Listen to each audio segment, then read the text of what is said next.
दोस्तों स्टार्ट करने जा रहे हैं कोऑर्डिनेशन कंपाउंड। बहुत इजी चैप्टर है ना। आपको पता है कि इससे इजी क्या ही होगा। कोऑर्डिनेशन कंपाउंड बेसिकली बनता कैसे है, तो कहा जाता है कि हमारे पास ना एक सेंट्रल मेटल आयन होगा या एटम होगा।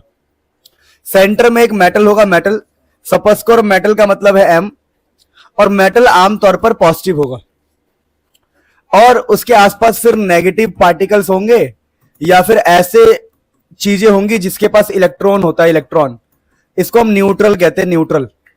तो न्यूट्रल इलेक्ट्रॉन वाले या फिर आपको नेगेटिव जैसे Cn माइनस है, Cl माइनस है दिखाई देंगे। तो ये प्लस और इन माइनस के बीच में एक संबंध स्थापित होगा, ठीक है ना। या कह सकते हैं इस इलेक्ट्रॉन और इस पॉजिटिव के बीच में एक संबंध बनेगा और इनकी वजह से यहां पर बॉन्डिंग होगी, कुछ भी होगा, उसी को हम और एक कंपाउंड बन के तैयार होगा, कोऑर्डिनेशन कंपाउंड बोल देंगे। तो बेसिकली कोऑर्डिनेशन कंपाउंड की बहुत साधारण और सिंपल डेफिनेशन है। इन coordination compound a central metal atom या आयन, एक सेंटर में मेटल आयन होगा, is surrounded by a number मतलब बहुत सारे न्यूट्रल मॉलिक्यूल्स या नेगेटिव चार्ज स्पीसीज। एक मेटल है, उसके आसपास क्या बोला मैंने, मेटल के आसपास या तो नेगेटिव स्पीसीज होंगे या न्यूट्रल होंगे, तो हम बोलेंगे कोऑर्डिनेशन कंपाउंड आपका बनकर रेडी है, बन गया है। जैसे एक मेटल है, आसपास न्यूट्रल है या नेगेटिव पार्टिकल है, तो ऐसे कंपाउंड्स को बोलते हैं हम कोऑर्डिनेशन कंपाउंड। और कोऑर्डिनेशन कंपाउंड को रिप्रेजेंट करने का एक तरीका होता है, समझिएगा। देखिए समझाता हूं मैं। हाँ, हम थोड़ा फास्ट रहेंगे क्योंकि आपको पहले से सब कुछ आता है। देखिए कोऑर्डिनेशन कंपाउंड को रिप्रेजेंट ऐसे किया जाता है। यहां पर समझना, ये कोऑर्डिनेशन कंपाउंड है, एक कॉम्प्लेक्स कंपाउंड है। यहां पर लिखा कि आयरन 6 Cn माइनस के साथ घिरा हुआ है, जुड़ा हुआ है, और ब्रैकेट लगा दिया गया है।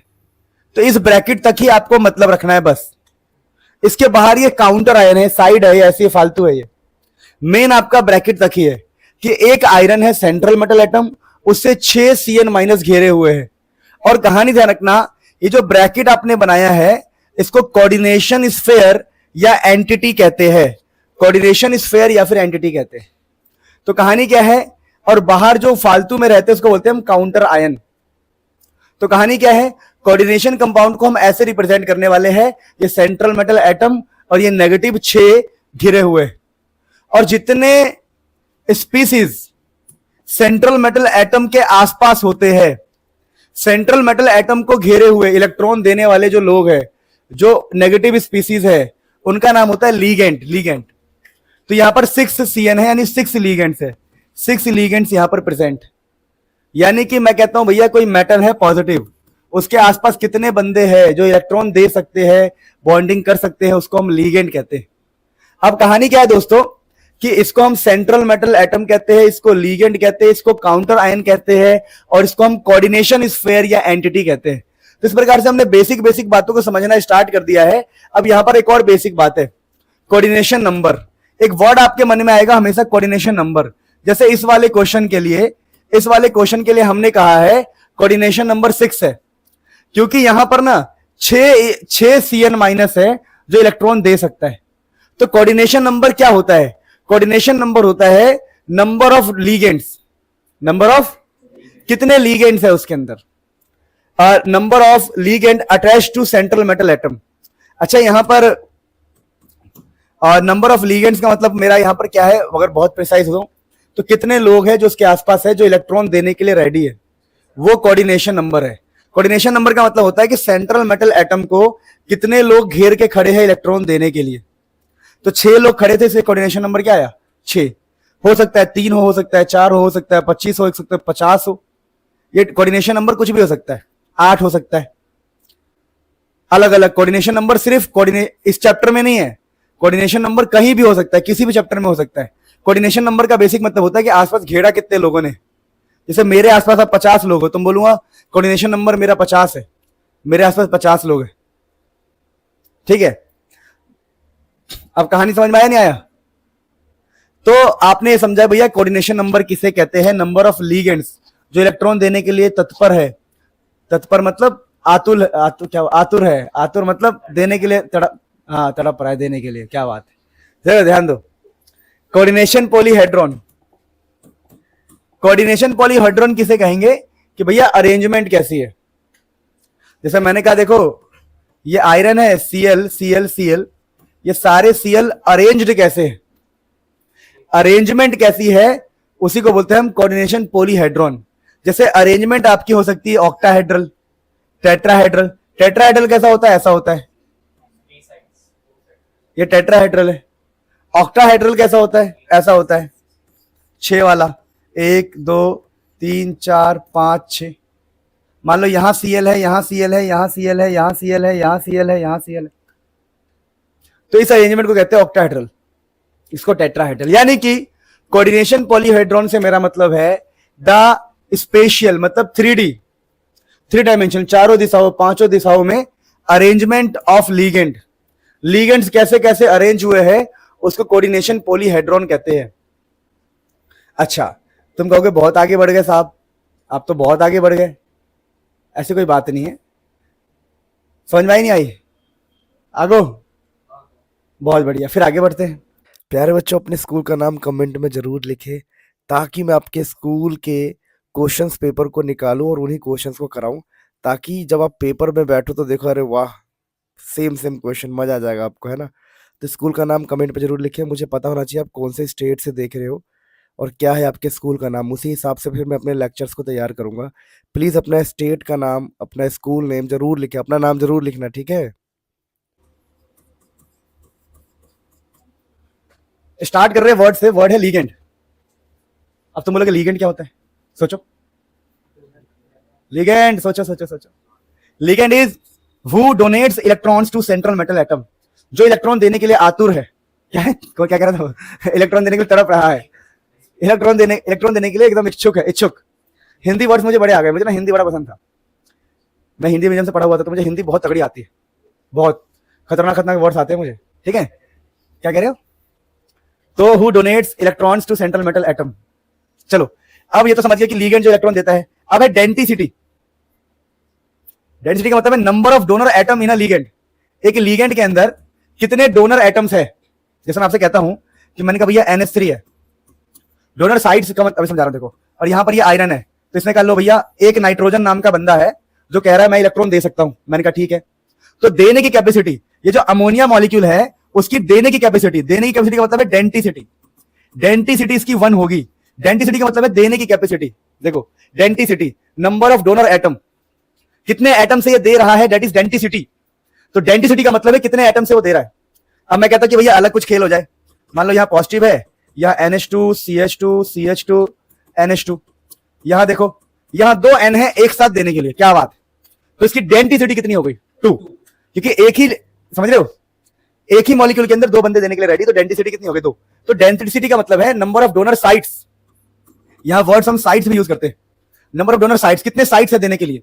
तो अब यहां पर देखिए एक है यूनिडेंटेट, नाम पर से पता लग रहा है, यूनि मतलब एक, जिसकी डेंसिटी 1 हो, देने की कैपेसिटी 1 हो। जैसे अमोनिया है, वो तो कह रहा है भैया मैं एक जगह से दे सकता हूं, OH CN NO2 Cl-। अब डाइडेंटेट का मतलब क्या होगा बताओ। डाइडेंटेट का मतलब है जिसकी देने की कैपेसिटी 2 हो। अब डाइडेंटेट में देने की कैपेसिटी 2 होती है। फॉर एग्जांपल मैं आपको समझाऊं, देखिए जैसे मैंने एग्जांपल लिया CH2 CH2 NH2 NH2, तो यहां पर है और यहां पर 2 जगह से इलेक्ट्रॉन मिल सकता है। इसका नाम ना ईएन होता है, सिंबल फॉर्म में ईएन। इसका मतलब होता है इथेन 1,2 डाइअमाइन। क्या नाम होता है इसका, इथेन 1,2 डाइअमाइन। इसकी देने की कैपेसिटी 2 होती है, इसको डाइडेंटेट कहते हैं। वैसे हमारे पास डाइडेंटेट में और भी एग्जांपल है, देखो ये ग्लाइसिनेट, ग्लाइसिनेट की देने की कैपेसिटी 2 है, देखो यहां से और यहां से। वैसे हमारे पास है ऑक्सलेट, ऑक्सलेट का सिंबल होता है OX, ग्लाई का ग्लाई होता है। यहां पर देखो C2O4 बोलते हैं इसको, C2O4 -2, क्या ये C2O4 है आपका, देखो C2O4, इसे ऑक्सलेट कहते हैं, इसका सिंबल होता है OX। यहां पर भी 2 है देने वाले। वैसे हमारे पास बहुत सारे, ऐसा भी हो सकता है ना कि एक ही मॉलिक्यूल में बहुत सारे देने वाले हो, नहीं हो सकता क्या, हो सकता है। जैसे होता है पॉलीडेंटेट आपका, देखिए पॉलीडेंटेट का मतलब क्या है, देखिए जैसे एग्जांपल है EDTA, ethylene diamine tetraacetate, ethylene diamine tetraacetate, ethylene diamine tetraacetate, ये हेक्साडेंटेट होता है। इसमें एक ही लिगेंड के अंदर 6 डोनर साइट्स होते हैं, नहीं समझे मेरी बात को। तो ये इथाइलिन डाइअमाइन टेट्राएसीटेट होता है, हेक्साडेंटेट, इसके अंदर 6 डोनर साइट्स होते हैं। अब यहां पर देखिए अपने पास एक और खास करके है एम्बीडेंटेट। अब ये एम्बीडेंटेट, ये एम्बी, ये एक्चुअली में अम्बी है, आपको मैंने पहले भी बताया होगा, जो देखा ना तुमने अपरिचित वाला। अरे अपरिचित देखा, अपरिचित एक ही बंदे में 2 रूप होता है। जैसा कहता है सर सर क्या हुआ सर आपको? सर सर सर सर खून निकल रहा है सर। अरे देखा तुमने, वो ऐसे करता है कि ये, हाँ हाँ मूवी अम्बी अम्बी अम्बी। टीका नहीं लगाता वो, खाली अरे वो तेल लगाया, छोड़ो। देखो ऐसे रहेगा एक बार, और ऐसे गर्दन हाथ में है, फिर अगली बार सर सर सर खून निकल रहा है सर। एक ही बंदे में दो रूप होते नहीं होते क्या? चाहिए इनको, चेयर चाहिए इनको, दो भाई दो। चश्मा चश्मा उतार लिया, ठीक है। अरे शर्मा क्यों रहे हो? मांगा किसने पहले, मैं तो देखूं। है? अरे बेवकूफ है। गधा कहीं का।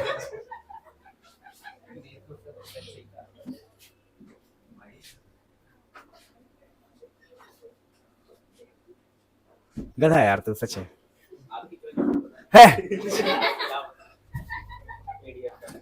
क्या कह रहे हो?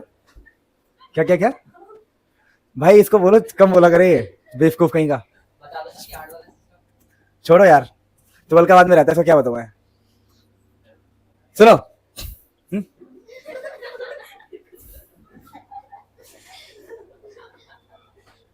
अरे डायलॉग नहीं था कि आज क्या बोलते हैं,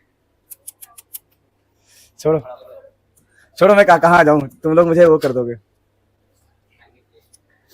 हाँ, तो एक ही बंदा जिसके दो रूप हो उसको बोलते हैं अम्बीडेंटेड। जो उसके मूवी में नाम था उसका अम्बी, क्या नाम था?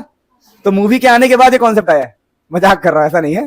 पहले ये कॉन्सेप्ट आया था एम्बीडेंटेड या अम्बीडेंटेड, बोलो मैं तो अम्बी बोलो। दो रूप मतलब एक बंदा है, जैसे मैं कहूं आपसे, देखो मैं कहता हूं जैसे कि मान लो हमारे पास CN है, CN माइनस, तो ये कभी बॉन्ड कर ले ऐसे CH3 CN बन जाए, कभी बॉन्ड करे तो CH3 NC बन जाए।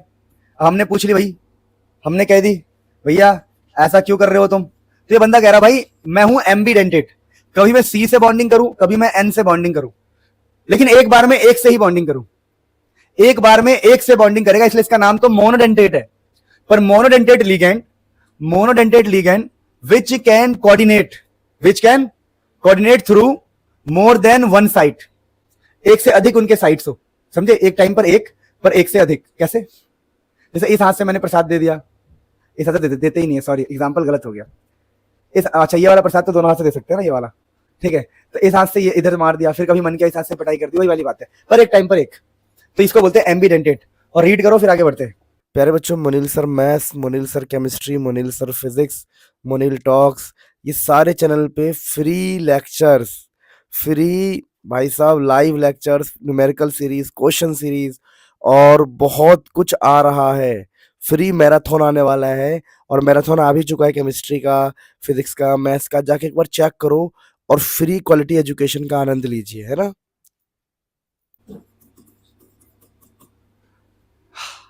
चलो चिलेशन। चिलेशन का मतलब होता है भाई चिल होना, थोड़ा सा ऐसे समझा रहा हूं मैं, स्टेबिलिटी को पाना।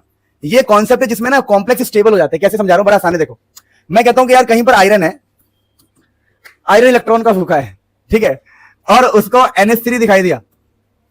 अच्छा, तो इसने इससे हेल्प मांग ली, हाँ भाई ठीक है, पर मजा नहीं आया। लेकिन अगर इसी आयरन को कोई एक मॉलिक्यूल आए और मॉलिक्यूल कहे भैया देखो हम तुम्हें इलेक्ट्रॉन हर तरफ से देंगे, हम तुम्हें इलेक्ट्रॉन यहां से भी देंगे, यहां से भी देंगे, लो एक साथ, तो बड़ा खुश हो जाएगा, बोलेगा यार मैं तो पॉजिटिव था और मुझे इलेक्ट्रॉन दोनों साइड से मिल रहा है। तो इसी प्रोसेस को बोलते हैं चिल होना, चिलेशन। चिलेशन में क्या होता है, जब भी एक पॉलीडेंटेट या डाइडेंटेट एक साथ इलेक्ट्रॉन दे तो सेंट्रल मेटल एटम खुश हो जाता है, और जो कंपाउंड बनके रेडी होगा बड़ा स्टेबल बनके रेडी होगा। उसी प्रोसेस को बोलते हैं हम चिलेशन। और वेरी इंपॉर्टेंट, तो लिखा है चिलेशन क्या होता है, डाई और polydentate ligand attached to central metal, C metal मतलब सेंट्रल मेटल, बाई 2 और मोर डोनर एटम्स, दो या दो से अधिक डोनर हो, एंड मेक कॉम्प्लेक्स स्टेबल, और कॉम्प्लेक्स स्टेबल होता है। दिस इज कॉल्ड चिलेशन, इसको हम चिलेशन कहते हैं दोस्तों। अच्छा ये किसी बच्चे ने लिख दिया है और ये गलत बात है। अरे एक बच्चे को पढ़ा रहा था ना, मैं पढ़ा रहा था अपने हाथ से लिख लिख के, तो उसने ये लिख दिया। वो ना बड़ा शैतान था, वो करता क्या था, ऐसे मजे लेता था, कुछ भी लिख देता था। कोई बात नहीं, डजंट मैटर, मिटा दिया हमने, मिटा देंगे उस चीज को जो सही नहीं है। क्या बात है, क्या बात है, क्या लाइन बोला मैंने। अरे एक लाइन था आज मैंने बनाया बड़ा मस्त, तो सुनाऊंगा मैं लास्ट में, अभी पढ़ाई डिस्टर्ब हो जाएगी। ऐसे कुछ रैंडमली बना दिया था मैंने। अरे आजकल मतलब मेरे को ना लिखने का बड़ा शौक था, तो मेरी एक डायरी है, उसमें मैंने कम से कम 1000 से ऊपर गजल लिखे हुए, शायरियां लिखी हुई है, ऐसी ऐसी तो मजा आ जाए। एक सुनाओ क्या? अरे यार छोड़ो छोड़ो, एक मैंने ऐसे लिखा था बड़ा मस्त, चलो अरे छोड़ो यार ऐसे था कुछ, ऐसे तुम्हें समझ नहीं आएगा, लेकिन इसे समझने के लिए थोड़ा, क्या क्या बन रहे हो हम भी? अच्छा नहीं नहीं, मतलब एक मैंने पता नहीं कैसे लिख दिया था ये, एक सेकंड मन में आया मैंने लिख दिया, लेकिन बड़ा मस्त लगा मेरे को। मेरा कह सकते हो कि उसमें से ना थोड़ा सा फेवरेट वाला ये 3 लाइन का ये ऐसा था कुछ, चलो आज कुछ लिखते हैं, क्या बोला मैंने? चलो आज कुछ लिखते हैं, जुआ थक गए हैं शब्दों से चीखते हैं। ओहो क्या बात, जुआ थक गए हैं शब्दों से चीखते हैं। मैंने क्या लिखा था यार, मैं खुद फैन हूं अपना, I am big fan of my self. अच्छा नहीं है कभी सोचना कि चलो आज कुछ लिखते हैं, जुआ थक गए हैं शब्दों से चीखते हैं। अरे सोचना कभी कितनी बड़ी बात है ये। कवि क्या कहना चाहता है कि कवि का दिल टूटा है 3 पंक्तियों में। इसी में बैकग्राउंड म्यूजिक डाल दे पीछे, क्या बनेगा? सैड सॉन्ग, क्या बात। चलो चलो, तो कहानी क्या है ये तो मैंने बता दिया आपको। अब एग्जांपल के तौर पे देखो, जैसे आपको पता है ईएन के बारे में याद है आपको, इथेन 1,2 डायमाइन वाला, ये बाइडेंटेट होता है ना, तो यहाँ पर चिलेशन होगा इस कंपाउंड में। तो चिलेशन से चीजें क्या होती है? स्टेबल, और कहीं ना कहीं रिंग लाइक स्ट्रक्चर बनती है। देखो एक रिंग बन गया पूरा, अब देखो तो रिंग लाइक स्ट्रक्चर बना है पूरा। रिंग नहीं बना, एक रिंग मतलब, रिंग का मतलब ये नहीं होता गोल गोल ही हो, रिंग का मतलब कुछ भी हो सकता है। रिंग का मतलब तुम्हें क्या लगता है? ये भी रिंग ही होता है भाई, क्लोज रिंग कि बेंजीन रिंग, तुम बोलोगे तो रिंग जैसा होता है नहीं। रिंग का मतलब गोल नहीं होता, अंगूठी नहीं होती रिंग का मतलब हमेशा, ठीक है। तो कहानी क्या है सर? Continue, okay. तुम नहीं कहते तब भी मैं कंटिन्यू करता बेटा। लिखा है विच इज मोर स्टेबल, तो इसमें Cl6 है, चिलेशन नहीं होगा। इसमें क्या होगा बताओ? Chelation, it is more stable. तो कोऑर्डिनेशन नंबर क्या? कोऑर्डिनेशन नंबर माने क्या? सोचो, कोऑर्डिनेशन नंबर का मतलब होता है कि भैया कितने इलेक्ट्रॉन देने के लिए उसके आसपास घिरे हुए। तो इस क्वेश्चन में देखो ईएन, एक ईएन के अंदर होते हैं 2 लोग, तो 3 ईएन में कितने हो जाएंगे? 6। तो कोऑर्डिनेशन नंबर 6 हो गया इसका। क्वेश्चन कर रहे हैं हम ऐसे कुछ। फिर हमने कही भैया इसमें क्या होगा? 2 ब्रोमीन है खुलेआम, एक ईएन में 2 होता है, 2 ईएन में 4 होता है, तो 4 2 6 होता है। अब C2O4 ऑक्सिलेट याद है आपको? एक ऑक्सिलेट में 2 बंदे, तो 3 ऑक्सिलेट में 6 बंदे, तो कोऑर्डिनेशन नंबर कितने हो गए? 6। अच्छा, और जब छुट्टी होगी तो मैं खुद ही कह दूंगा छुट्टी है, ठीक है। या फिर जिस दिन वो होगा नेशनल हॉलीडे, जैसे ईद है तो छुट्टी होगी होगी, दशहरा है तो छुट्टी होगी होगी, दिवाली है तो छुट्टी होगी होगी, नेशनल हॉलीडेज पे बिना बोले ही छुट्टी है, ठीक है, ये ध्यान रखना, क्योंकि उस दिन तो अच्छा नहीं लगता। अब देखो आईयूपीएससी नेमिंग का टॉपिक है हमारे पास, तो आईयूपीएससी नेमिंग के लिए आप कुछ बातें ध्यान रखेंगे। क्या कि कुछ बेसिक्स बातें याद करनी पड़ेगी, जब करवाऊंगा तो समझ में आ जाएगा। क्या याद करना है कि भाई क्लोरीन को क्लोरिडो बोलेंगे, ब्रोमीन को ब्रोमिडो बोलेंगे, आयोडीन को आइडो बोल दिया करेंगे, कोई दिक्कत नहीं है। सीएन को साइनो बोला करेंगे, NH3 को अमाइन, डबल एम है ये, NO2 को नाइट्रीटो, ONO को नाइट्रूटो O, H2O को एक्वा बोला करेंगे, मिथाइल अमाइन को CH3NH2 वाला बोला करेंगे, ठीक है। और 2 के लिए डाई, 3 के लिए ट्राई, 4 के लिए टेट्रा, 5 के लिए पेंटा, 6 के लिए हेक्सा। और ये वाला क्या है बताओ? बता रहा हूं, देखो ये वाला कौन सा मैं आपको बता रहा हूं, ध्यान दो। जैसे आपका जो कोऑर्डिनेशन कंपाउंड है उसके ऊपर यहां पर नेगेटिव आ जाए तो हम 8 यूज करते हैं। जैसे आयरन के लिए फेरेट, पैलेडेट, एजी के लिए अर्जेंट 8, लास्ट में 8। अभी क्वेश्चन करेंगे समझ जाओगे, वेट करो, अभी ये सब नहीं आएगा समझ में, अभी कुछ भी समझ नहीं आएगा ये क्या है सर। तो आईयूपीएससी नेमिंग करेंगे ना कोऑर्डिनेशन कंपाउंड का, तो ये लिगेंड्स के नाम होते हैं। और मैं बता दूं आपको, मैंने आपको सिर्फ उन लिगेंड्स के नाम लिखवाए हैं जो 99% टाइम यूज होता है। अगर हम लिखने जाएंगे तो 50 से ऊपर लिगेंड्स है, 50 से ऊपर। तो हम कैसे करेंगे सर? क्वेश्चन प्रैक्टिस करते करते हमें सारे लिगेंड्स के नाम अपने आप याद हो जाएंगे। क्वेश्चन कौन से प्रैक्टिस करने हैं? अभी जो मैं करवा रहा हूं वो वाले, और उसके बाद एनसीईआरटी के कर लेना, इंटेक्स वाले बस, और एक्सरसाइज वाले 1-2 क्वेश्चन बस, उससे बाहर कुछ मत करना, उन्हें कर ही नहीं पाओगे, इतने सारे लिगेंड्स है याद ही नहीं कर पाओगे। तो अभी हम क्वेश्चन करते हैं, तो क्वेश्चन के करने से पहले कुछ और बातें बता दूं। जब भी आपको ईएन दिखाई दे, रुक जाओ,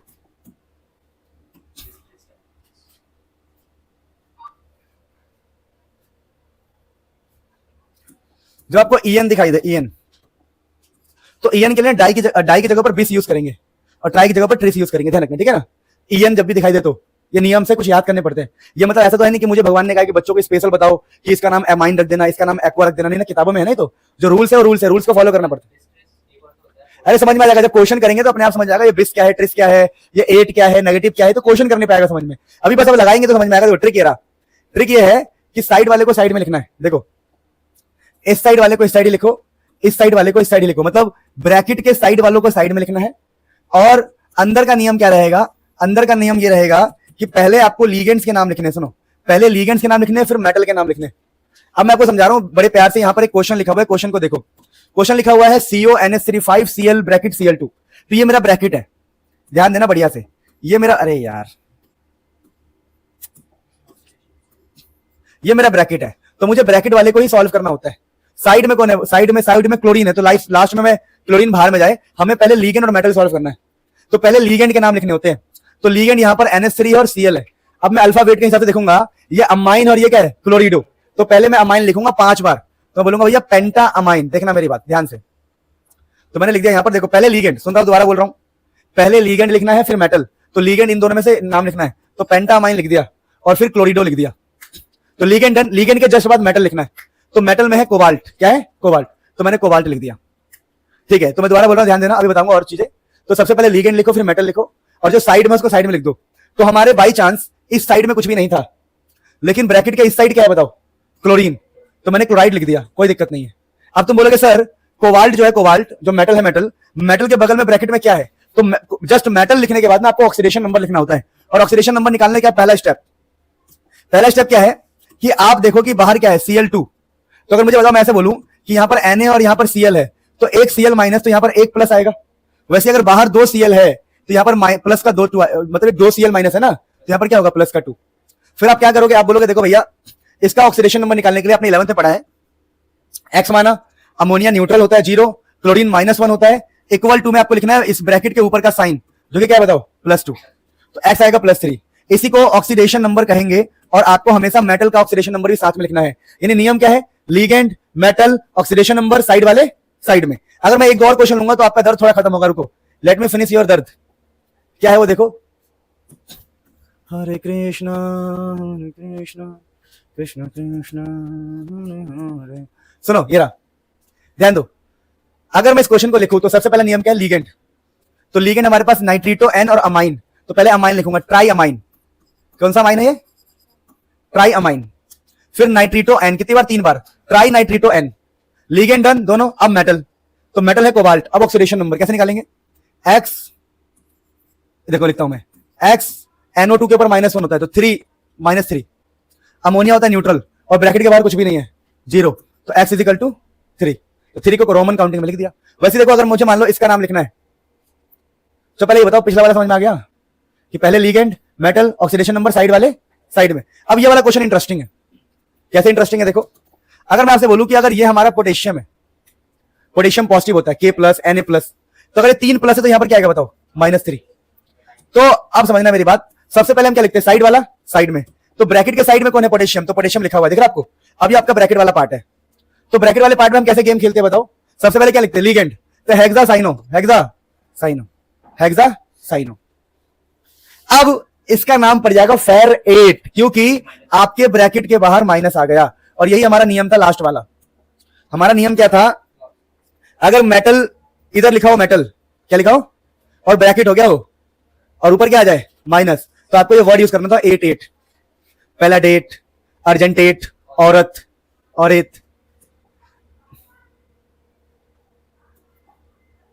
आगो ना आगो, आ गया होगा, फेरेट 3। अब इस क्वेश्चन का आंसर बताओ, अगर मुझे बताओ ईमानदारी से, अगर यहां 2 प्लस है तो यहां पर क्या होगा बताओ। अब इसका नाम क्या है, पहले डेट पड़ जाएगा, पहले डेट, और इसका ऑक्सीडेशन नंबर कैसे निकालेंगे बताओ, x -4 = -2, तो x = क्या आ जाएगा, +2, और इधर पोटेशियम है तो इधर पोटेशियम छोड़ दो, इधर क्या पड़ेगा बताओ, टेट्रा क्लोरिडो,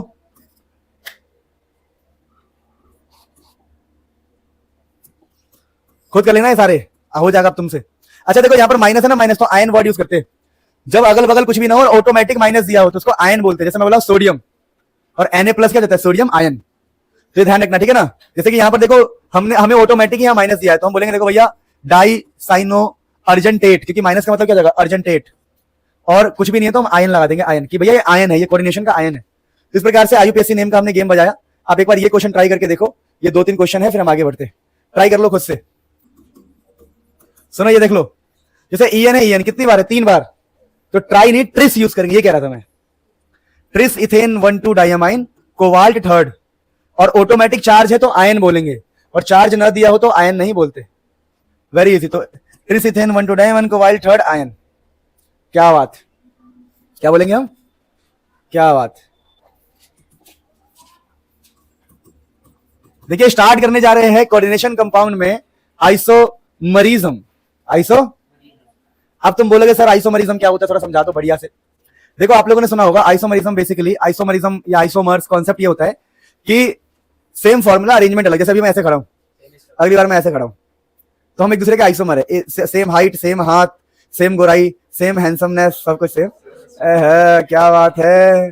लेकिन 3D अरेंज बहुत सारी चीजें होती है, same molecular formula but different physical and chemical property. ये कहानी तुम बचपन से जानते हो, ये बताने की जरूरत नहीं है। ये बताओ कि एग्जाम में क्या आएगा। एग्जाम में ऐसा आएगा कि यार स्ट्रक्चरल आइसोमरिज्म की हम बात कर रहे हैं, स्ट्रक्चरल यानी स्ट्रक्चर की बातें करेंगे हम। तो अगर आप देखोगे ना तो पहला होता है आयोनाइजेशन आइसोमरिज्म। आयोनाइजेशन से साफ पता लगा कि आयन की बातें कर रहा है। जैसे आप यहां पर देखो CONH35Br SO4, और अगली बार देखो, अगली बार CONH35SO4Br। फर्क नहीं समझ में आ रहा? फर्क ये है कि SO4 अंदर चला गया और Br SO4 अंदर। फर्क समझो, फर्क क्या, इनके फॉर्मूला सेम है बिल्कुल, CONH35Br SO4, CONH35Br SO4। फर्क क्या है? आयंस का। किसका फर्क है?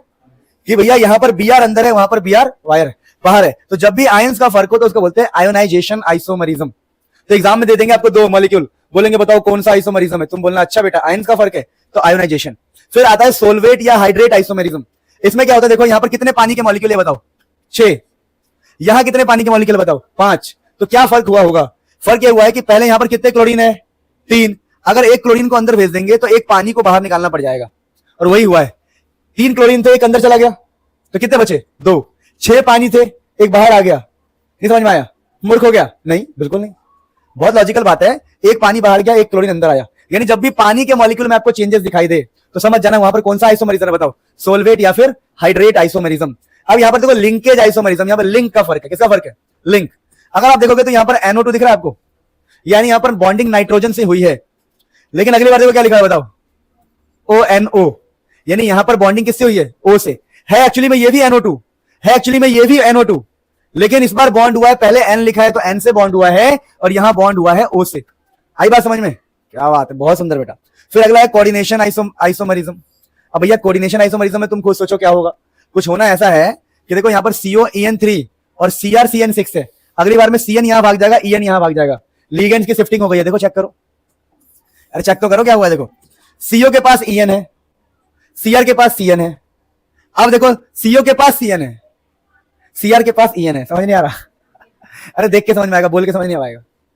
एक अभी बड़ा वायरल हो रहा है क्या, कि इस धरती पर ऐसा कोई नहीं होता जिसका कोई नहीं होता, अगर किसी का कोई नहीं होता पता नहीं क्या नहीं होता। अरे वायरल चल रहा है, पता है बहुत। अच्छा आजकल मौसम खराब चल रहा है, बीमारियों वाला सीजन चल रहा है, पता है आप लोगों को?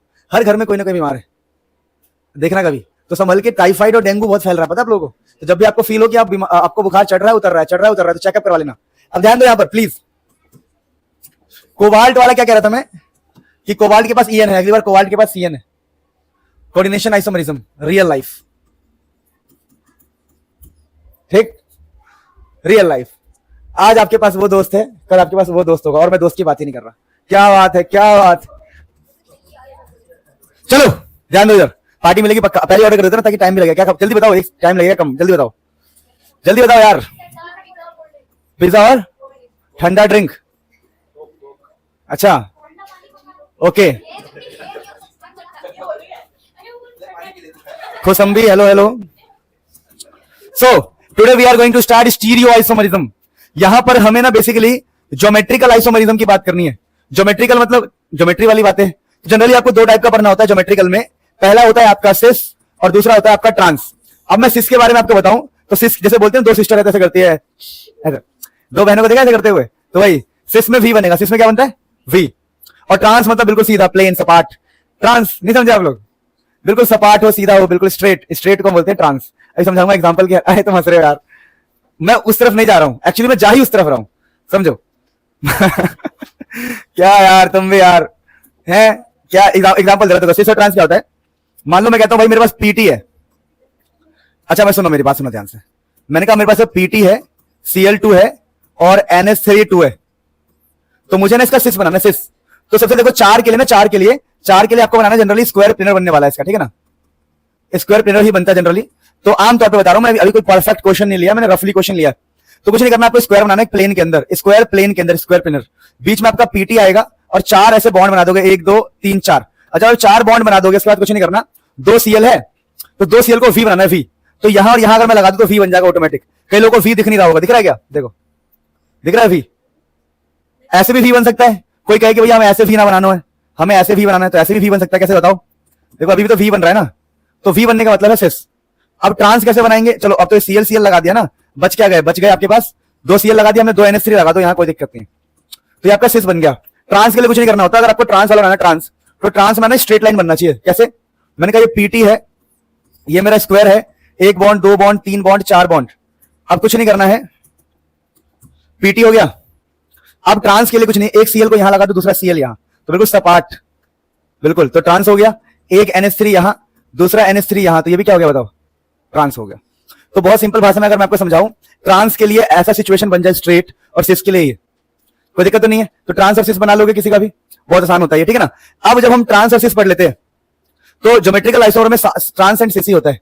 अच्छा, मैं एक और एग्जांपल आपको दूं ट्रांस और सिस बनाने के लिए, रुक जाओ। ट्रांस और सिस के लिए एक एग्जांपल देता हूं मैं आप लोगों को। जैसे कि हमारे पास एग्जांपल है, कुछ भी ले लेते हैं। फॉर एग्जांपल मैंने कहा देखो CO NH3 4 Cl2, ठीक है, +1। मैंने ऐसे रफली एग्जांपल लिया, कोई दिक्कत नहीं किसी को। अब मैंने कहा यार इसका मुझे सिस और ट्रांस बना के दिखाओ, तो आपको साफ दिख रहा है कि 4 और 2 6, कितने हो गए? 6। 6 के लिए ना स्क्वायर पिलर नहीं बनता, 6 के लिए ऐसा बनता है। देखो पहले आप बोलोगे एक डब्बा बनाओ, एक ऊपर एक लाइन, एक नीचे लाइन, एक यहां एक यहां एक यहां एक यहां। आपको 2 बत्ती एक्स्ट्रा बनानी है बस, ठीक है ना। अब यहां पर कौन है? CO, तो बीच में CO आ जाएगा। अब आपको बनाना है, मान लो मैं बना रहा हूं सिस बना रहा हूं सिस, तो सिस के लिए आपको क्या ध्यान रखना है कि Cl2 उठा लो, 2 को उठा लो और इनके बीच में V बना लो, V। तो एक सीएल यहां एक सीएल यहां, तो इनके बीच में ऑटोमेटिक V बन के रेडी हो गया। तो जब V बन के रेडी हो जाता है उसको क्या कहते हैं बताओ? हम सिस कहते हैं। अब बाकी कितने NH3 बचे बताओ? 4। तो एक NH3, दूसरा NH3, तीसरा NH3, चौथा NH3। मैं कहता हूं यार मुझे ना इसका ट्रांस बनाना है, ट्रांस। तो ट्रांस कैसे बनाओगे बताओ? वो सेम ऐसी डायग्राम बनाओगे आप, बीच में CO होगा, एक इधर एक इधर एक इधर एक इधर, एक ऊपर एक नीचे। 2 सीएल है तो एक सीएल यहां मार दो, एक सीएल यहां मार दो। अगर दोनों सीएल हमने ऊपर नीचे मार दिया तो हमारे पास क्या ऑप्शन है बताओ? इस तरफ NH3, इस तरफ NH3, इस तरफ NH3, इस तरफ NH3। तो अगर हम सीएल के हिसाब से देखें तो स्ट्रेट लाइन में आ गया, तो इसको आप ट्रांस बोलते हैं। क्या बोलते हैं? ट्रांस। तो सिस एंड ट्रांस हम समझ गए, तो हमारा ये ज्योमेट्रिकल आइसोमरिज्म हो गया। अब ज्योमेट्रिकल आइसोमरिज्म के बाद हमारे पास होता है ऑप्टिकल आइसोमरिज्म। अब तुम बोलोगे सर ऑप्टिकल आइसोमरिज्म, अच्छा ज्योमेट्रिकल में एक और होता है, बता दूं मैं आपको, थोड़ा अलग सा होता है। वो कुछ ऐसा होता है, देखिए समझना बात को। मान लो ये कोबाल्ट है या कुछ भी है, देखना ध्यान से, बहुत ध्यान से देखना। यहां NH3, यहां NH3 है, मान लो यहां NH3 है। तो ये आप देखोगे ना, तो ये तीनों कोने ऐसा एक अगर हम बनाए, सब कुछ छोड़ो, मैं 3D में नहीं बना रहा हूं, आपको समझ नहीं आएगा। देखो NH3 NH3 तीनों एक साथ है एक जगह। बाकी इधर क्या लगा दूं बताओ? NO2 लगा देता हूं, चलो NO2 NO2 NO2। इसको बोलते हैं फेसियल आइसोमरिज्म। फेसियल या इसको बोलते हैं फेस, यानी जब 3 NH3 एक तरफ हो, 3 NO2 एक तरफ हो, तो इसको फेसियल कहा गया, नाम रखा गया है। लेकिन कभी ऐसा हो जाए कि थोड़ा सा गड़बड़ हो जाए। गड़बड़ क्या मतलब है? कि सिचुएशन थोड़ी अलग सी हो जाए। कैसी, मैं समझा दूं आपको।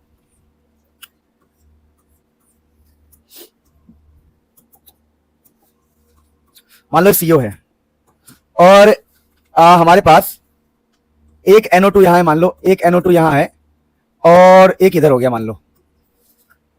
सबको क्या दिख रहा है? इससे अलग नहीं दिख रहा, देखो। और बाकी NH3 लगा देता है, मैं आपको दिखा दूंगा असली वाला, रुक जाओ। ये ना 3D वाले डायग्राम्स होते हैं। तब वो क्या दिख रहा है? आपको लग रहा है कि हाँ भाई यहां तीनों NH3 कहीं ना कहीं इधर थे। चेयर दे दो, नहीं तो इसको बोलते हैं मेरिडोनल मर। क्या बोलते हैं इसको? मर। इसे बोलते हैं FAC, इसको बोलते हैं मर। तो आपको ये समझ में आ गया होगा कि भैया आइसोमरिज्म में हम क्या पढ़ रहे हैं। हम पढ़ रहे हैं एक तो सिस और ट्रांस, दूसरा क्या पढ़ रहे हैं हम? फेस एंड मर। तो ये वाला लिख लो आप, है ना, फटाफट। Optical isomerism. ऑप्टिकल आइसोमरिज्म की बात करते हैं। देखिए ऑप्टिकल आइसोमरिज्म की बात करें तो होता क्या है? ऑप्टिकल आइसोमरिज्म कब दिखाई देता है? जब नॉन सुपर इंपोजेबल मिरर इमेज की बातें चल रही हो। मिरर इमेज की बातें, नॉन सुपर इंपोजेबल मिरर इमेज की बातें चल रही हो। कैसे? मैंने कहा कि मान लो यहां पर A है, अब ये मिरर है, मिरर। वैसे रियलिटी में कॉन्सेप्ट जो कहता है, रुक जाओ, इसका मिरर इमेज ये है। मिरर का इमेज तो यही होगा ना, क्योंकि A तो A ही रहेगा, सेम ही रहेगा। अब देखो वैसे रियल में कहते हैं, जब आप ऑर्गेनिक पढ़ोगे कि भाई एक ऑब्जेक्ट लो, उसका मिरर इमेज लो, फिर 180 डिग्री का रोटेशन करते हुए इस प्रकार से लेना है कि वो अगर नॉन सुपर इंपोज हुए तो ये होगा। इतना नहीं, मैं आपको सिंपल भाषा में समझा रहा हूं, तो हम बहुत ज्यादा ऑर्गेनिक पॉइंट ऑफ व्यू से ना देख के सिंपल भाषा में कहता हूं। तो ये ए है, इसका मिरर इमेज लोगे तो ये ऐसा ही दिखेगा। अब ये जो बंदा है इसके ऊपर ना सुपर इंपोज हो रहा है, बैठ गया इसके ऊपर। अगर एक दूसरे के ऊपर बैठ जाए तो उसको बोलते हैं सुपर इंपोज, लेकिन बोला है ऑप्टिकल वही होगा जो नॉन सुपर इंपॉसिबल होगा। तो नॉन सुपर इंपॉसिबल कैसे कंपाउंड होंगे? कुछ ऐसे टाइप के कंपाउंड। मान लीजिए ई है, ई, तो ये ई, तो इसका इमेज ऐसा होगा ई। अब ये एक दूसरे के ऊपर नहीं बैठेंगे। अगर ये एक दूसरे के ऊपर नहीं बैठ सकते तो हम बोलेंगे ये क्या है बताओ? Non super impossible, super impose नहीं हो रहे हैं, तो ये लोग क्या होंगे? ऑप्टिकल आइसोमर शो करेंगे। जैसे एग्जांपल के तौर पे मैं लेता हूं आप लोगों से, ऐसे रफली एग्जांपल ले रहा हूं, सीओ। अच्छा, एक छोटी सी बात बता दूं, मैंने एक बहुत बड़ी मिस्टेक करी है, मैं आपको बताना भूल गया। वो मिस्टेक ये है कि अगर इस कंपाउंड के ऊपर यहां +1 लिखा हुआ है तो आपको भी ऐसे +1 लिखना होता है। क्या भैया, इनके ऊपर +1 था, ठीक है? तो ये छोटी छोटी बातें ध्यान रखना। अच्छा, अब हम दोबारा काम पे आते हैं। तो मैं कहता हूं भाई एक एग्जांपल ले रहा हूं, CONH3 Cl2, और मुझसे किसी ने कह दी भैया तुम ये बताओ कि ये ऑप्टिकल आइसोमरिज्म शो कर रहा है कि नहीं कर रहा है। तो तुम्हारे पास दो ऑप्शन है, क्या? तुम इसका पहले सिस बना लो, फिर इसका क्या बना लो बताओ? इसका बना लो ट्रांस। तो चलो पहले सिस से बातें करते हैं, सिस है ना, सिस की बातें करते हैं। तो सिस की कैसी बातें करेंगे? हम एक ब्रैकेट लेंगे, उसमें बीच में कोबाल्ट को ढकेल देंगे, साइड में 4 हाथ बनाएंगे, एक हाथ ऊपर एक हाथ नीचे, 2 Cl है तो एक Cl यहां, एक Cl यहां, और यहां NH3 NH3 NH3 NH3। अब हम क्या करेंगे? अब हम इसका लेंगे कौन सा? मिरर इमेज है। ऑप्टिकल तभी चेक कर पाओगे ना जब मिरर इमेज लोगे। तो इसका जब मिरर इमेज लोगे कहीं ना कहीं ऐसा दिखेगा, ऐसा। खुद सोचो क्या होगा अगर हम सोचना क्या ये आपके जो दोनों Cl है, दिख रहा है आपको? ये Cl इस तरफ आ जाएगा, एक Cl दूसरा Cl। क्या ये NH3 यहां रहेगा, ये यहां रहेगा, ये यहां रहेगा, ये यहां रहेगा? नहीं समझे मेरी बात को? अरे क्या बात कर रहे हो यार, क्या बात कर रहे हो? बीच में लो भैया, डाल दिया बीच में बस। अब सुनो, अब ये इसके ऊपर बैठ नहीं सकता, इसके ऊपर सुपर इंपोज नहीं हो सकता, तो हम कहेंगे ये आपका ऑप्टिकल आइसोमर शो करेगा। लेकिन इसका अगर हम ट्रांस बना दे, क्या बना दे? ट्रांस। तो ट्रांस कैसे बनाएंगे बताओ? 1 2 3 4 5 6, बीच में क्या डाले बताओ? कोबाल्ट। अब क्या करना है बताओ? अरे बोलो। Cl Cl NH3 NH3 NH3 NH3। तो अब मुझे बताओ जो बन के तैयार है इसका मिरर इमेज कैसा आएगा? सेम आएगा ना ये, क्योंकि सिमेट्रिक हो गया। नहीं समझे मेरी बात को? इसका मिरर इमेज ये है। क्या एक दूसरे पर फिट हो जाएंगे, एक दूसरे पर ऐसे ऐसे बैठ जाएंगे कि भाई बिल्कुल एक ही जैसे लगेंगे? तो हम कहेंगे भैया ये आपका ऑप्टिकल आइसोमर शो नहीं करेगा। चलो इसी बहाने एनसीईआरटी का क्वेश्चन लेते हैं। क्वेश्चन है COEN थ्राइस, ऊपर क्या है? +3 +1, cobalt EN diamond neutral X +3 ले लो, कोई बात नहीं, मैंने रफली एग्जांपल लिया, ठीक है ना? अब बताओ क्या ये बंदा, चलो ये काम करते ये लेते हैं COEN ट्वाइस Cl2। अब ठीक है, अब यहां +1 लगाऊंगा। अब ये अच्छा क्वेश्चन है। अब मुझे बताओ क्या ये बंदा ऑप्टिकल आइसोमर शो करेगा? तो आपको ये सोचना है कि इसके दो रूप होते हैं। कौन कौन से होते हैं बताओ? Cis and trans. तो पहले सिस बनाते, चलो सिस बनाना बड़ा आसान है। अच्छा बताओ कोऑर्डिनेशन नंबर क्या है इसका? 6 है कि 4 है? 6। एक EN में 2, 2 EN में 4, 4 और 2 6। तो ये CO है, 1 2 3 4 5 6। अब क्या करूं बताओ? 2 Cl है तो एक Cl यहां, एक Cl यहां, बचे कितने? 2 EN। तो एक EN 2 से बॉन्डिंग करता है, तो इन दोनों हाथ से बॉन्डिंग करा देंगे एक ही EN की, और एक EN यहां लिख के यहां और यहां से बॉन्डिंग करा देंगे। तो ये बन गया आपका। इसका मिरर इमेज लोगे ना तो इसके ऊपर फिट नहीं होगा। बोलो क्यों? सिस है ये, क्योंकि ये पलट जाएगा ना, ऐसे फिट नहीं होगा। बट ट्रांस लेंगे तो क्या होगा बताओ? ट्रांस बना दूं? बताओ, बना दूं? जल्दी बताओ। कोई नहीं कह रहा, मुझे मत बनाओ। कौन कह रहा बना दो? अच्छा वैसे ट्रांस नहीं बनाना, उसमें बनाना। अच्छा ये Cl ठीक है। अरे यार मैं कभी सही सोच ही नहीं सकता। चलो ओ गलत। चलो तो ये ट्रांस वाला जो हम बनाएंगे ना, ट्रांस वाला, ये सुपर इंपोज हो जाएगा। तो ये ऑप्टिकल आइसोमर शो करेगा पर ये वाला शो नहीं करेगा। तो this is how we have finished isomerism. Geometrical में cis trans, fac and mer. Then optical में भी हमने पढ़ लिया कि सिस वाले शो कर सकते हैं, ट्रांस वालों का चांस कम होता है, लेकिन हमेशा नहीं। एनसीईआरटी लेवल बताया मैंने आपको, ये बहुत बड़ा टॉपिक होता है।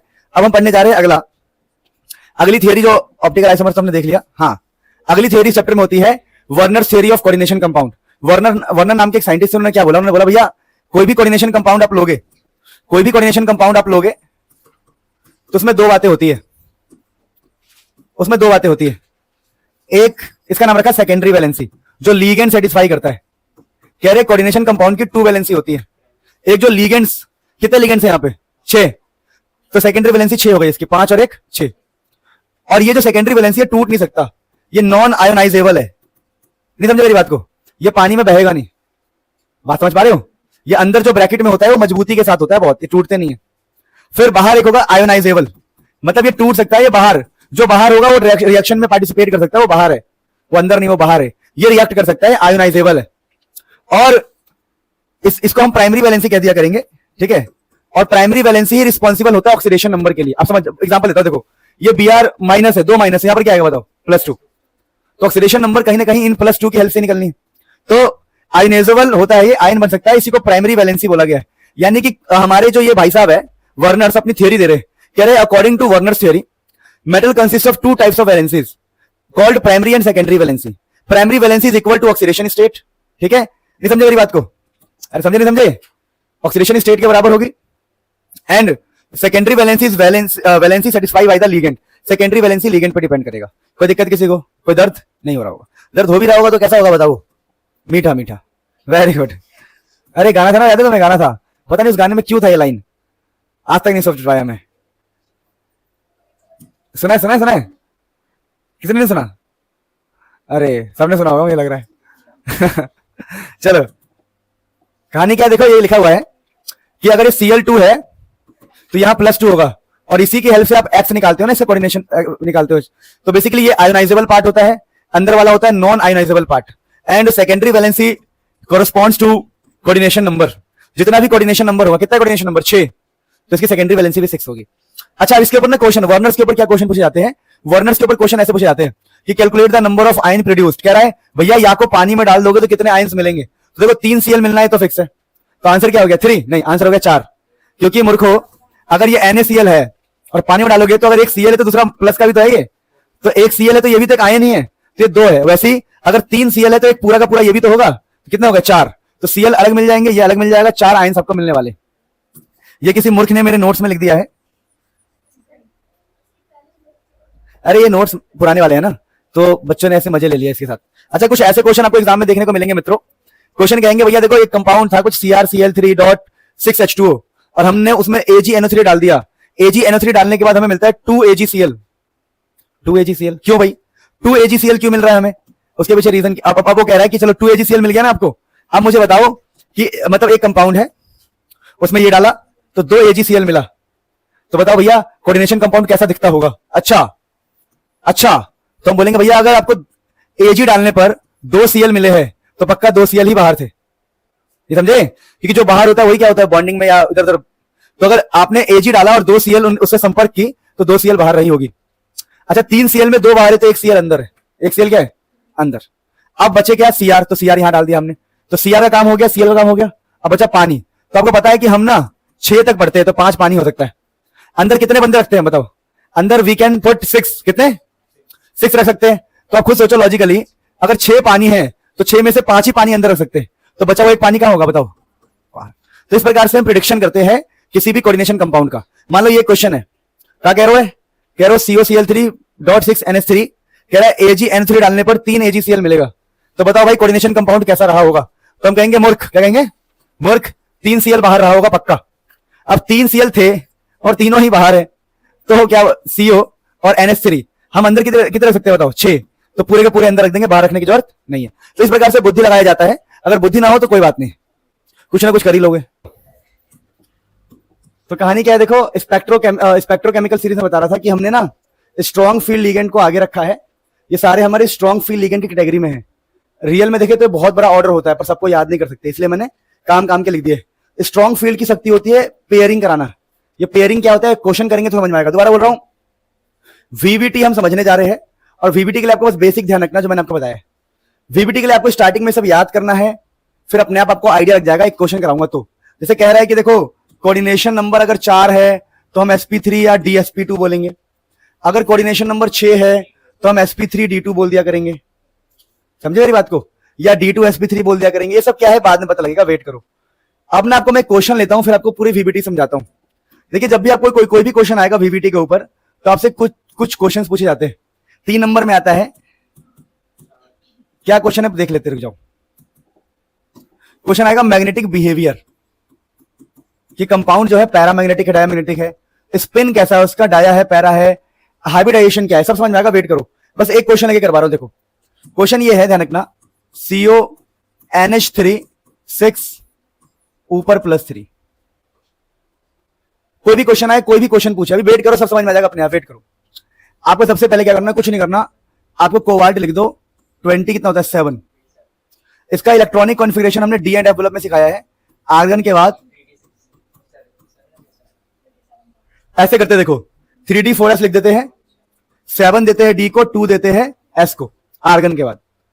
ये आपका कोबाल्ट है। अब इसका ऑक्सीडेशन स्टेट निकालो। एक्स अमोनिया का होता है 0, x + 0 इक्वल टू में +3, तो x आएगा 3। तो अब निकालो आप कोबाल्ट का +3। +3 कैसे होगा बताओ? आर्गन के बाद यहां से 2 जाएगा, यहां से 1, तभी तो 3 निकलेगा, तो जाएगा 3D6। अब कुछ मत करो, आप यहां से ड्रॉ करना स्टार्ट करो। पहले आपको 5 डब्बे बनाने, 1 2 3 4 5। 5 को आप बोलना डी, 5 का आपको 1 डब्बा बनाना, 1 उसको बोलना एस, फिर आपको बनाने 3 डब्बे पी, फिर यहाँ पे डी भी होता है वैकेंट, 1 2 3 4 5। आपको हमेशा से करना है 5 1 3 5 डब्बे, DSPD। समझ में आ गो? अब आप बोलेंगे, देखिए डी के अंदर 6 इलेक्ट्रॉन, तो 1 2 3 4 5 6। अब आपको ये सोचना है कि मेरे पास अगले स्टेप में करना है, मेरे पास है NH3 और NH3 की स्ट्रॉन्ग लीगेंड है, तो आप बोलेंगे अगर स्ट्रॉन्ग फील्ड लीगेंड है, अगर मेरे पास स्ट्रॉन्ग फील्ड लीगेंड है, तो स्ट्रॉन्ग फील्ड लीगेंड क्या करेगा, ये पेयरिंग करा देगा। तो पेयरिंग कराएगा तो कैसे कराएगा? तो स्ट्रॉन्ग फील्ड लीगेंड पेयरिंग करा देगा, कैसे?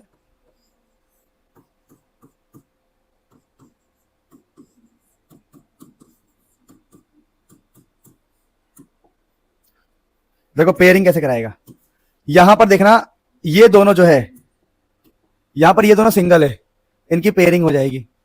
फिर ये दोनों सिंगल है, इनकी पेयरिंग हो जाएगी। तो कैसे? हम कहेंगे पहले इनकी पेयरिंग हो रखी है तो 1 2, फिर इन दोनों की पेयरिंग हो रखी है तो 1 2, फिर इन दोनों की हो रखी है तो 1 2, पेयरिंग हो गई। अच्छा, पेयरिंग से क्या फायदा है? देखिए स्ट्रॉन्ग फील्ड लिगेंड पेयरिंग करा सकता है, तो फायदा क्या है, हमारे 2 डब्बे खाली हो जाएंगे, और 2 डब्बे अगर खाली हो जाएंगे यहां पर एक्स्ट्रा, तो हमें 6 NH3 को जगह देनी है, हमें 6 NH3 को जगह देनी है। तो ये जो 6 NH3 है, इसमें आपका एक NH3 यहां आएगा, एक यहां, समझना, समझा रहा हूं, NH3 NH3, तीसरा NH3, चौथा NH3, पांचवा NH3, छठा NH3। तो इस प्रकार से आपने क्या बोला, हमने कैसे काम किया है? हमने काम किया है D के अंदर 2, S के अंदर 1 एंड P के अंदर 3। तो लो भाई D2sp3, यही मैं सिखा रहा था कि पढ़ने से VBT नहीं आएगा, करने से VBT आएगा। ये लो, तो D2sp3 आया है, ऑक्टाहेड्रल। समझे? अब और बातें, क्या बातें? क्या इसके पास सारे इलेक्ट्रॉन पेयर्ड है? अगर सारे इलेक्ट्रॉन पेयर्ड है तो इसको बोलेंगे हम डायामैग्नेटिक। क्या बोलेंगे? डायामैग्नेटिक। समझे? ऑर्बिट देखो ये होते हैं बाहर के ऑर्बिट, ये किस तरफ के है बताओ? बाहर के। ये वाला, ये कहां का ऑर्बिट है? ये वाला देखना, ये वाला कहां का है? बाहर का। पर यहां पर कौन सा ऑर्बिट यूज हुआ है बताओ? अंदर के, तो इनको बोलते हैं इनर ऑर्बिटल। क्या बोलते हैं? इनर ऑर्बिटल कॉम्प्लेक्स, ऐसे याद रखो। अच्छा, अब ये जो है ना, ये इनकी पेयरिंग हो रखी है। सोचो मैं कहूं भाई, मान लो ये हमारा भाई है, इनकी शादी नहीं हुई है, तो अकेले भाग सकता है। अच्छा, भाग लेते हो? तो अकेले भाग सकता है। अच्छा, लेकिन इनकी वाइफ को मैं इनका हाथ पकड़ा दूं, बोलो अब भगो, वाइफ का पीठ खिस गया पूरा, ये ऐसे भग रहा है, समझ रहे हो? फिर तो इसकी स्पीड स्लो हो जाएगी, उसे खून निकल रहा है, कह रही स्वामी कह चल तेरी, अरे मजाक कर रहा हूं, खून तो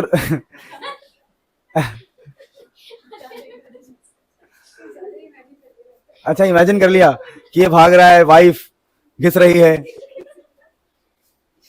खून खून, कोई बात नहीं। तो भैया देखो सिंपल सी बात है, बनेगा लो स्पिन, पेयरिंग है ना, पेयरिंग, तो लो स्पिन, हाई स्पिन नहीं, लो स्पिन। शादी करके इंसान लो स्पिन तो हो जाता है, उसका स्पिन हाई नहीं होता है, लो ही हो जाता है। सही बात। डाया, इनर ऑर्बिटल, लो स्पिन, और ये हो गया हाइब्रिडाइजेशन, हाइब्रिडाइजेशन। तो इस प्रकार से हमने अपना VBT खत्म किया। तो आपको सारे क्वेश्चन का आंसर मिल गया। मैग्नेटिक बिहेवियर कैसा है, लो स्पिन है कि हाई स्पिन है, डाया है कि पैरा है, हाइब्रिडेशन क्या है? ये तो हमने क्या है कि स्ट्रॉन्ग फील्ड लिगेंड लेके हम वीक फील्ड लिगेंड का क्वेश्चन भी कर सकते हैं। लाइक हमारे पास एक वीक फील्ड लिगेंड का क्वेश्चन लेते हैं, चलो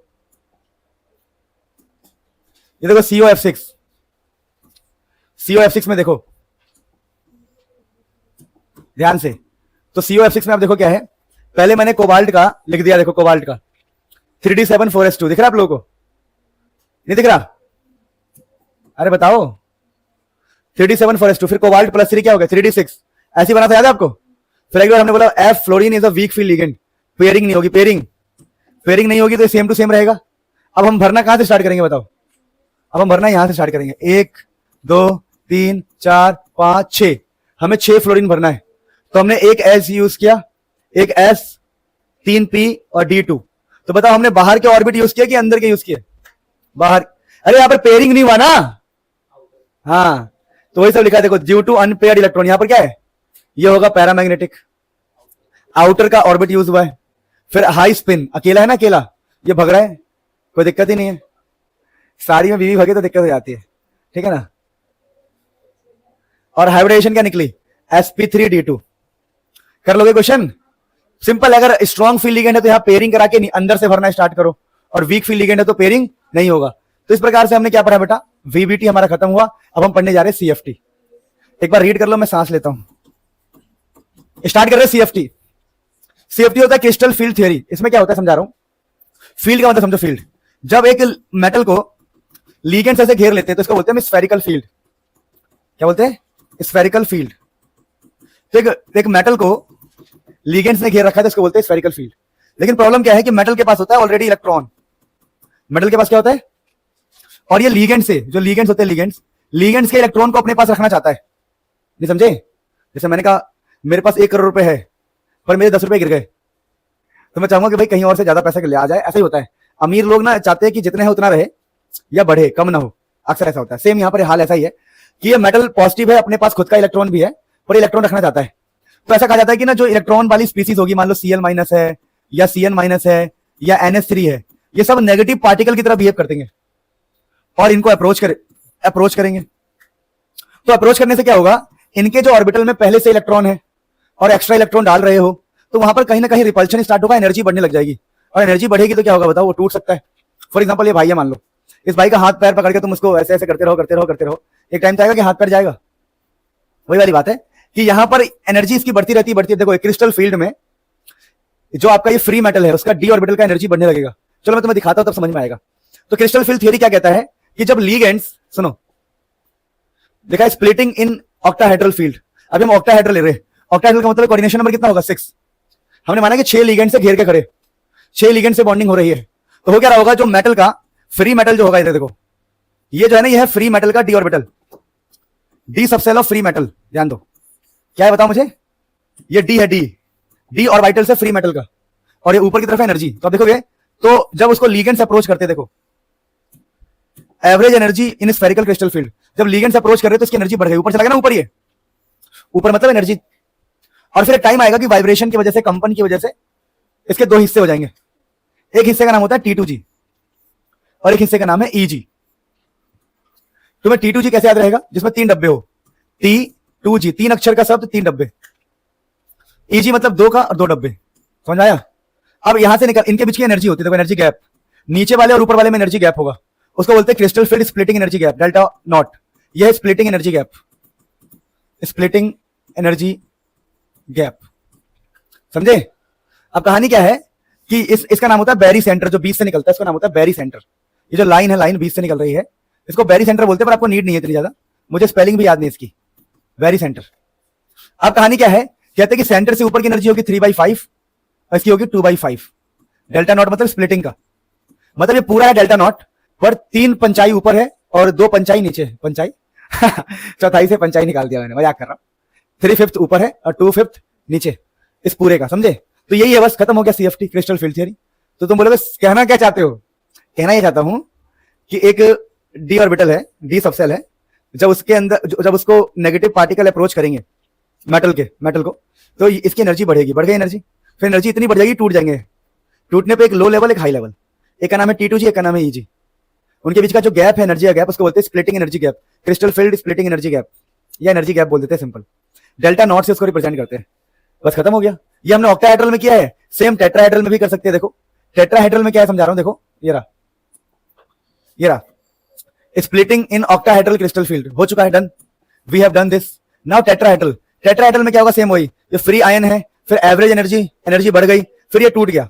बस इसमें क्या फर्क है, इसमें ये फर्क है कि पहले 3 डब्बे नीचे थे, अब 2 डब्बा नीचे, सब कुछ बदल जाएगा। पहले ऊपर से 3/5, अब क्या हो गया 2/5। बाकी मैं आपको प्रेफर करूंगा कि एग्जाम में आता है तो एक बार एनसीईआरटी से डायग्राम देख लेना। तो बेटा इसी को बोलते हैं क्रिस्टल फील्ड थ्योरी।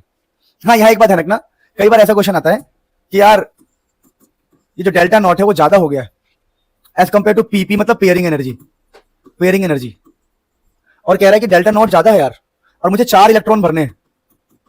तो आप बोलोगे यार देखो हमने ये सीखा है 2 बातें, एक है T2G और एक क्या है बताओ EG, और भरने कितने इलेक्ट्रॉन है बताओ 4। ऑक्टाहेड्रल की बात चल रही है, ऑक्टाहेड्रल की 4 इलेक्ट्रॉन भरने हैं, और वो साफ कह रहा है कि इनके बीच का जो गैप है, इनके बीच का गैप बहुत ज्यादा है। नहीं समझे मेरी बात, ये गैप क्या है, बहुत ज्यादा है। तो 4 इलेक्ट्रॉन भरने हैं, तो ऐसे भरोगे 1 2 3 4, यही भर दिया हमने। तुमने सोचा नहीं कि सर पहले सबको सिंगल फिल करो, होता ना रूल कि सबको सिंगल फिल करो फिर डबल करना, नहीं, मैंने पहले डबल कर दिया। बोलो क्यों, क्योंकि ये गैप ज्यादा है। अगर इनके बीच का गैप ज्यादा है तो इलेक्ट्रॉन ऊपर कैसे जा सकता है, इसलिए हमें पेयरिंग करना था। तो आंसर क्या आएगा पता आपको, T2G3 और T2G4 EG0। लेकिन अगर क्वेश्चन ऐसा हो जाए कि ये जो इनके बीच का गैप है कम है, जो गैप है वो कम हो जाए, जैसी गैप कम होगा तुम समझ जाओ, अगर इनके बीच में गैप कम है तो भैया तुम क्या कर रहे हो, पेयरिंग मत करो, 1 2 3, और गैप कम है तो इलेक्ट्रॉन यहां चला गया 4, तो क्या होगा बताओ T2G3 EG1। तो आपको कहानी समझ में आई, क्या कहानी समझ में आई, गैप के हिसाब से देखना है कि पहले पेयरिंग करना है कि नहीं करना है। तो इस प्रकार से हमने CFT खत्म कर लिया। CFT क्या कहता है, CFT सिंपल भाषा में कहता है भैया मेटल को लिगेंड से अप्रोच करेंगे, अप्रोच की वजह से वाइब्रेशन होगा, वाइब्रेशन की वजह से एनर्जी बढ़ेगा और एनर्जी बढ़ने की वजह से स्प्लिटिंग होगा। 2 तरह की स्प्लिटिंग हो सकती है, ऑक्टाहेड्रल और टेट्राहेड्रल। ऑक्टाहेड्रल में 3 डब्बे नीचे होंगे, 2 डब्बे ऊपर होंगे, उनके बीच के एनर्जी गैप को बोलते हैं हम एनर्जी गैप ही बोलते हैं, ठीक है। बीच की लाइन को बैरी सेंटर बोलते हैं। टेट्राहेड्रल में उल्टा कर देना, खेल खत्म। बहुत सुंदर बेटा। Now the last some points we have left with colour in coordination compound. Colour क्यों आता है समझना, खुद पढ़ लेना। देखो बता रहा हूं होता क्या है कि 2 एनर्जी लेवल है, मान लीजिए चाकू बन गया, सॉरी उसके लिए। 2 एनर्जी लेवल है, एक का नाम क्या बताओ T2G, एक का नाम है EG। अब कहीं यहां इलेक्ट्रॉन पड़ा हुआ है, कहीं यहां पे इलेक्ट्रॉन पड़ा हुआ है, इस इलेक्ट्रॉन ने एनर्जी को एब्जॉर्ब कर लिया, विजिबल रीजन से एनर्जी को एब्जॉर्ब कर लिया। अब एनर्जी को एब्जॉर्ब करके ना ये यहां चला जाएगा, तो उसको बोलेंगे हम D से D में ही गया। ये लो वाला और ये क्या है हाई वाला, जिसको बोलते हैं DD ट्रांजिशन, D से D, D से D, DD ट्रांजिशन। और जब भी इलेक्ट्रॉन लो एनर्जी लेवल से हाई एनर्जी लेवल पे जाएगा तो कॉम्प्लीमेंट्री कलर्स दिखाई देते हैं हमें।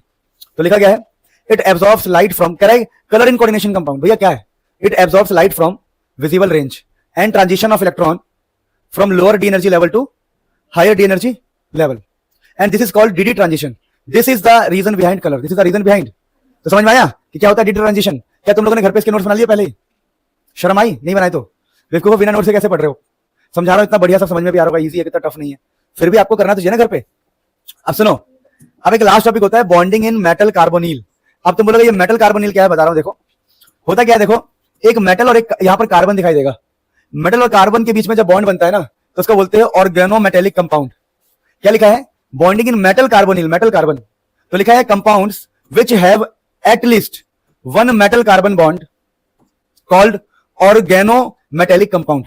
यानी कहीं पर मेटल दिखाई दे कार्बन दिखाई दे तो बोलते हैं ऑर्गेनोमेटेलिक कंपाउंड। तो यही हमें पढ़ना है अभी, metal bonding in metal carbonyl. क्या होता है मेटल कार्बोनिल, समझा रहा हूं, देखो ध्यान से। यहां आप क्या पाएंगे कि एक मेटल है और यहां एक कार्बन है, यह एक्चुअली में CO, देखो एक मेटल है और CO है। अब हो क्या रहा है, हमने इनके ऑर्बिटल्स दिखाए, ऑर्बिटल्स दिखाए। तो आपने आज तक क्या सुना है, आज तक आपने सुना है कि जो लीगेंड होता है, लीगेंड वो मेटल को इलेक्ट्रॉन देता है, सुना है ना, लीगेंड मेटल को इलेक्ट्रॉन देता है। लेकिन भाई साहब यहां कुछ अलग ही चल रहा है, मेटल कार्बन ने मेटल को इलेक्ट्रॉन दिया, ये तो भाई अच्छी बात है, ये तो होता ही है, लेकिन यहां मेटल भी कार्बन को दे रहा है। इससे एक स्ट्रेंथ पैदा होता है रिश्ते में। एक तो वन साइडेड लव, कि आप उसे देखो, उसे दूर दूर से देखो, स्कूल के बाहर चक्कर काटो, मजाक कर रहा हूं, सुनो, पीछे पड़े रहो, रिक्शा जो उसके लिए करते रहो, गिफ्ट भेजते रहो सरप्राइजली, सब बढ़िया। उसमें मजा नहीं है, वन साइडेड वही वाला है। जब लीगेंड मेटल को देता है तो वो वन साइडेड वाला है, इतना कोई मजा नहीं है। लेकिन यहाँ क्या हो रहा है, मेटल भी टू साइडेड लव, तो टू साइडेड वाले का चांसेस होता है कामयाब होने का, एक बॉन्डिंग होती है, बढ़िया होता है, अच्छा होता है। अरे यार तुम हंसते रहते हो यार, बताओ मैं सीरियस होकर बता भी नहीं सकता कुछ। तो वही वाली कहानी यहाँ पर है। वैसे लव ऑफ के चक्कर में कभी इंसान को बनना नहीं चाहिए। एक शायर ने पता क्या कहा था, छोड़ो, एक शायर ने कहा था बहुत खतरनाक बात, वो राजू प्यार ना करना मजाक कर रहा हूँ, शायर नहीं था वो राजू खुद को कह रहा है, मत कर भाई बेकार है करके देख लिया। चलो कहानी ये है, अपनी क्लास में कोई राजू नहीं है ना? अच्छा देख लिया मेरा व्हाट्सएप का नाम, व्हाट्सएप में मेरा नाम राजू ही है। हाँ मैं खुद को ही कह रहा था, अरे मजाक कर रहा हूँ यार, चुप हो जाओ।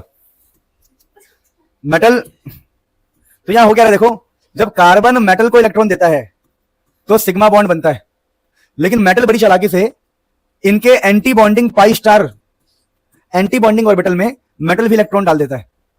तो यहां एक सिनर्जी, इसको बोलते हैं सिनर्जिक इफेक्ट। देखो लिखा है, क्या लिखा है, द मेटल टू लीगेंड। अभी तक क्या चला था, अभी तक चला था लीगेंड से मेटल, अब हो रहा है मेटल से लीगेंड। तो the metal to ligand bonding creates a synergic effect which gives strength. Synergic effect क्या होता है, ऐसा ये लिखना है, लिख के आना है कि जब मेटल लीगेंड से बॉन्डिंग करता है तो एक स्ट्रेंथ पैदा होता है, उसको बोलते हैं सिनर्जिक इफेक्ट।